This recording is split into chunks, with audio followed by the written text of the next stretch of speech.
예, 중소기업 전략기술 로드맵 섬유 분야 설명을 드릴 저는 영남대학교 공과대학 바이오시스템공학과의 김삼수 교수입니다.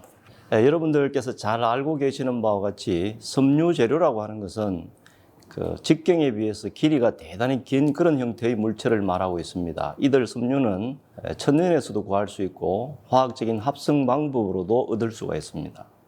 그러나 이러한 소재들은 여러 가지 공정을 거쳐감에 있어서 원료인 섬유로부터 사, 직물, 편물, 염색, 가공, 의류, 제조, 유통 과정의 아주 복잡한 과정을 거치게 됩니다. 이런 제조 공정에 많은 인력이 투입이 되기도 하고 또 거기에서 부가가치가 창출되는 그러한 산업입니다. 이와 같은 이 섬유 재료를 국가 전략 산업으로 또 전략 제품으로 발전해야 될 필요성으로는 최근의 첨단 과학기술이라고 하는 IT, BT 등의 과학기술들과 융복합화가 이루어지면서 섬유 재료의 적응 영역이 지속적으로 확장되고 있습니다. 뿐만 아니라 환경에 유해한 소재들을 대체할 수 있는 신소재와 또 지속 가능한 섬유 개발의 필요성이 무엇보다도 중요한 시점이 되고 있습니다. 그래서 정부에서도 섬유 패션 산업의 육성을 위해서 한국판 뉴딜 실행 전략을 마련하고 여기에 핵심 전략들을 마스터 플랜과 액션 플랜을 거치면서 체계적인 지원을 2020년 11월부터 진행하고 있습니다.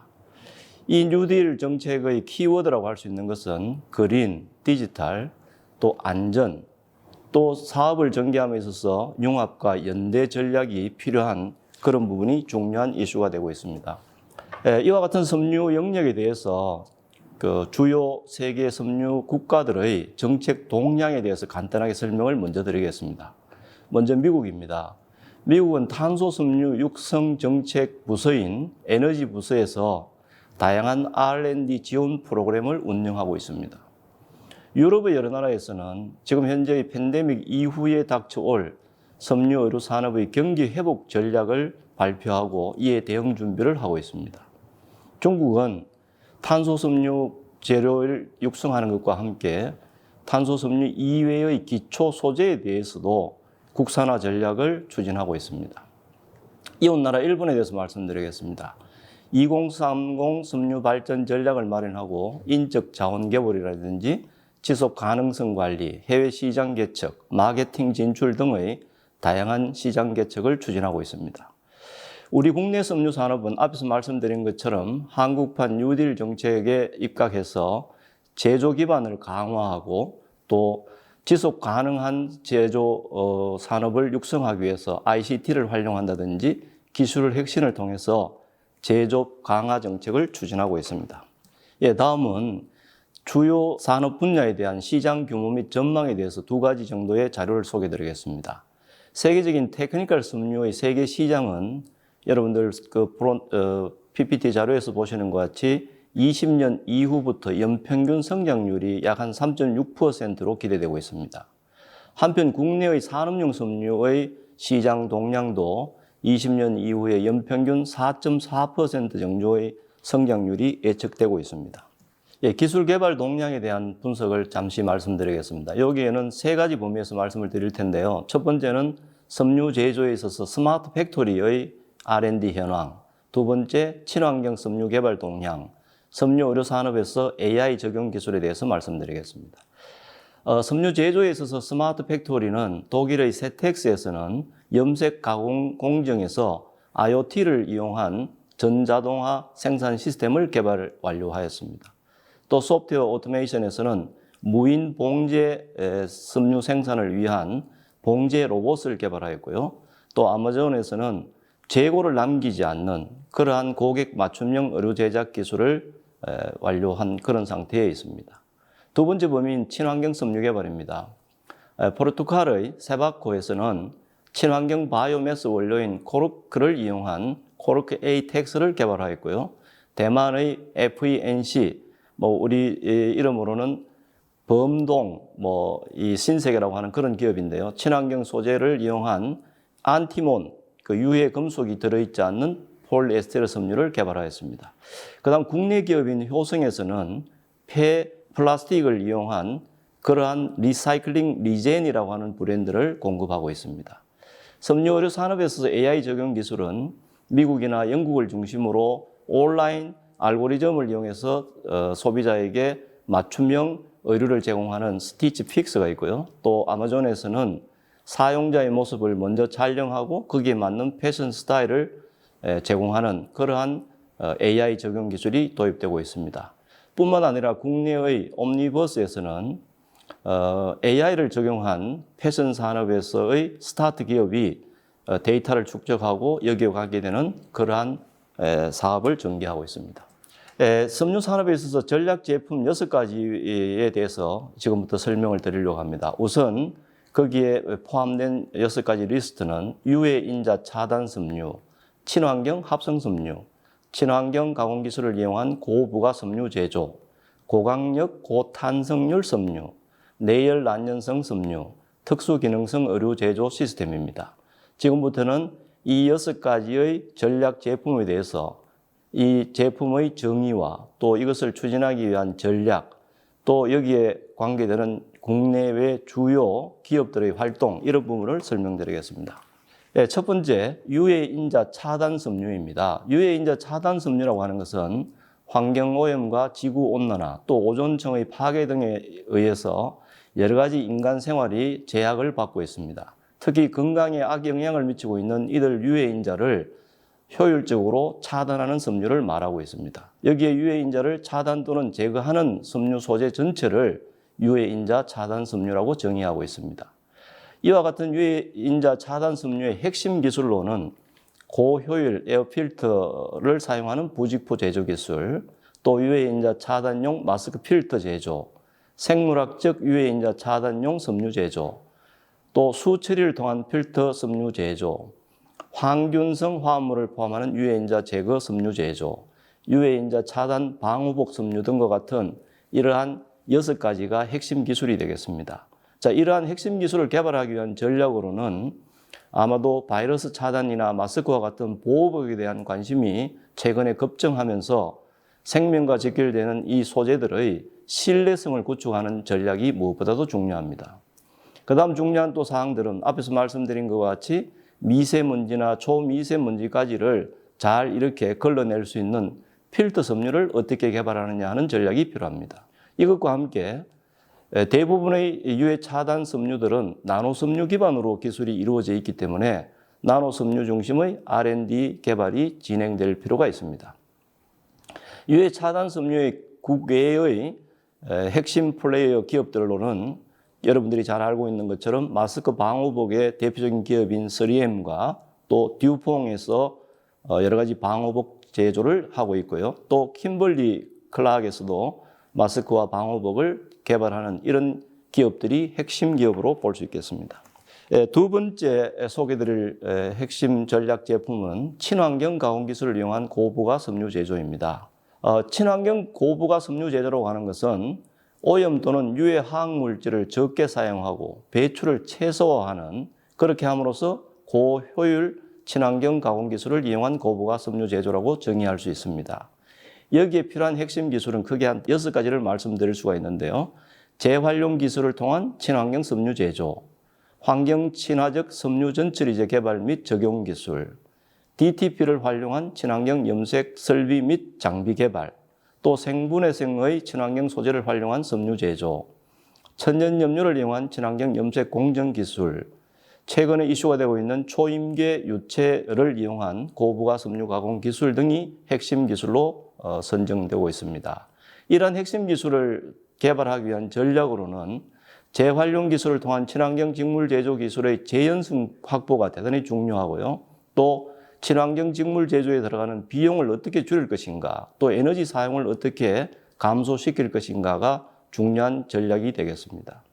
한편 여기에 사용되는 대부분의 천연 유래의 섬유 전처리라든지 가공제 개발 등에 있어서 이들이 섬유에서 재현성을 발휘하고 고발색성, 고결례성, 또 공정의 단순화 등을 어떻게 이룰지, 이런 부분이 주요한 개발 전략으로 생각할 수 있겠습니다.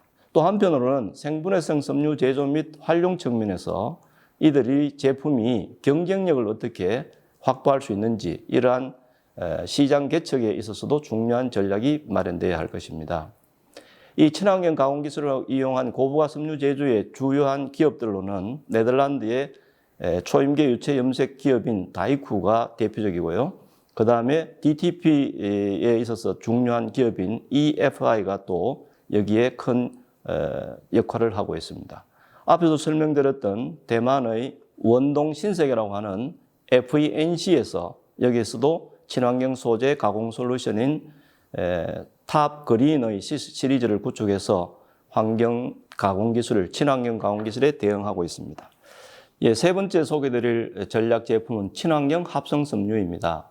친환경 합성 섬유라고 하는 것은 환경적으로 유해하거나 위협을 주지 않는 섬유를 이용해서 만들어지는 합성 섬유를 말할 텐데요. 그 주요한 원료로는 바이오매스, 생분해성의 기능을 가지는 천연 원료 또는 합성 소재 전체를 의미한다고 볼 수 있습니다.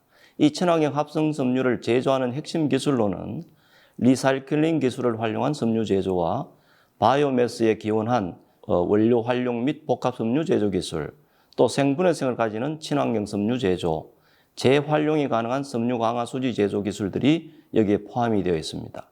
이러한 핵심 기술을 달성하기 위해서는 최근 글로벌 기업들이 이 친환경 섬유에 관심을 크게 가지면서 친환경 섬유 사용이 확대되고 있기 때문에 우리 중소기업에서도 이들 신규 수요 증가에 대비하는 그런 기술 개발 전략이 무엇보다도 중요하겠습니다.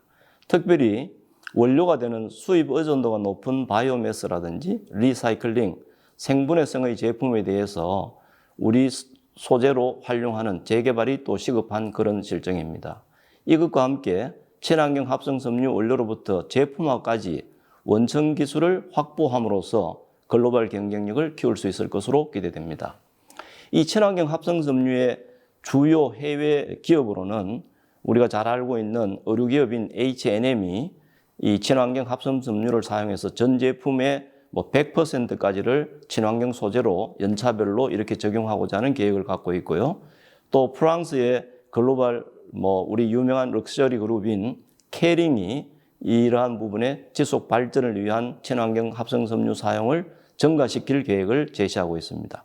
또 일본의 유니클로도 이 케링과 마찬가지로 친환경 재료 사용을 확대하는 그런 계획을 갖고 있다고 볼 수 있겠습니다. 네 번째 소개드릴 전략 제품은 고강력 고탄성률 섬유입니다. 고강력 고탄성률 섬유라고 하는 것은 범용 합성 섬유인 나일론 폴리에스터 아크릴 섬유보다 월등히 높은 물성을 가지는 섬유를 말합니다. 대표적인 물성으로는 인장 강도가 20g/dl 이상, 탄성률이 500g/dl 이상인 슈퍼 섬유를 우리 고강력 고탄성 섬유의 물성이라고 볼 수 있겠습니다.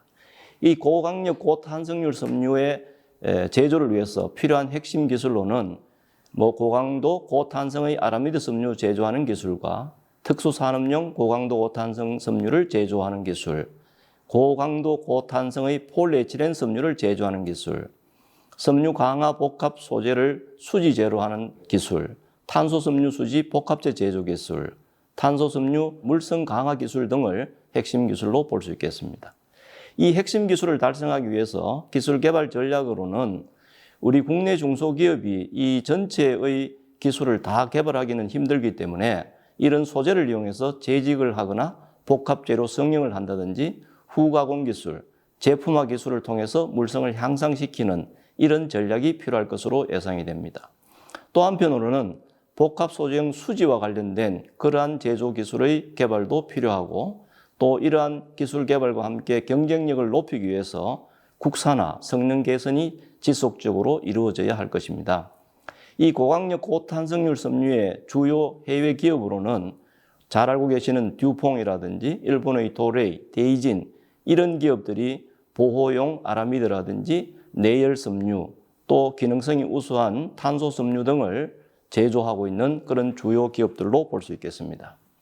다섯 번째 소개드릴 전략 제품은 내열 난연성 섬유입니다. 내열 난연성이라고 하는 것은 높은 열이나 높은 온도에서 타지 않고 녹지 않는 섬유를 말하고 이들 고온 고열로부터 섬유 재료를 보호해서 인체를 보호하는 그런 소재를 말한다고 볼 수 있겠습니다. 내열 난연성 섬유의 핵심 기술로는 난연성 합성 섬유의 제조 방법, 난연 내열 융복합사 제조 기술 및 원단 제조 방법, 난연 섬유 복합제를 이용한 내장재 제조 기술, 난연성 및 기능성 부여를 위한 원단 가공 방법, 내열성이 우수한 나노섬유 제조 방법, 고강도 고난연성의 하이브리드 섬유 제조 등이 핵심 기술로 선정이 되어 있습니다. 이러한 핵심 기술을 달성하기 위해서는 내열성 섬유 개발이 많은 인프라가 요구되기 때문에 중소기업 입장에서는 이러한 인프라 투자가 불가하기 때문에 기존 기반을 갖추고 있는 기업이나 산학의 연계를 통해서 협력 전략이 무엇보다도 중요한 그런 전략이 필요합니다. 또 내열 난연성 섬유는 다양한 산업 분야에 적용이 되기 때문에 그 용도에 맞게 신뢰성을 확보하는 이런 노력이 또 중요한 전략이 되겠습니다. 중소기업에서는 원천 기술을 개발하기보다는 앞에서 말씀드린 것 같이 다양한 내열 섬유의 복합화라든지 후가공 기술을 개발하는 그런 전략이 중요한 것으로 여겨집니다.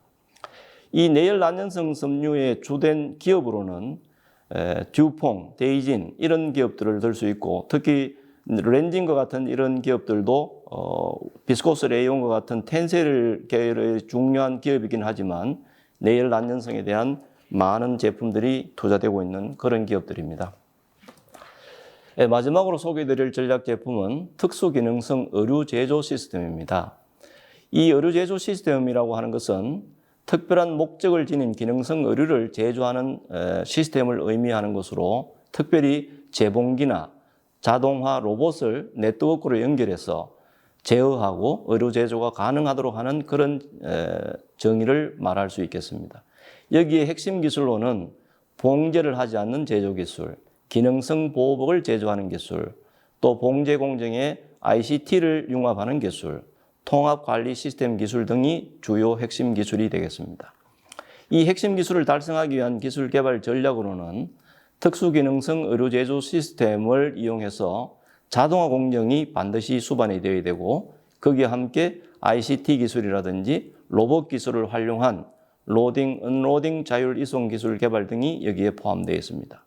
또 특별히 특수기능을 의복 소재로 이렇게 사용할 경우에는 산업과도 밀접한 관계가 있기 때문에 이 부분에는 정부 기관이라든지 업계 간의 협업 지원 등으로 기술 개발을 추진해야 될 필요가 있습니다. 이 특수기능성 의료 제조 시스템의 국외 주요 기업으로는 소프트웨어 회사라든지 코그넥스 또 스위스의 사우르 같은 이런 회사들이 전 공정을 모니터링하거나 센싱을 한다든지 또는 불량품을 QC하는 품질 관리하는 플랫폼을 갖추고 있어서 이들 기업들이 대표적인 특수기능성 의류 제조 기업으로 볼 수 있겠습니다. 이상으로 중소기업 기술 로드맵 섬유 분야에 대한 전략 제품 설명을 모두 마치겠습니다. 대단히 감사합니다.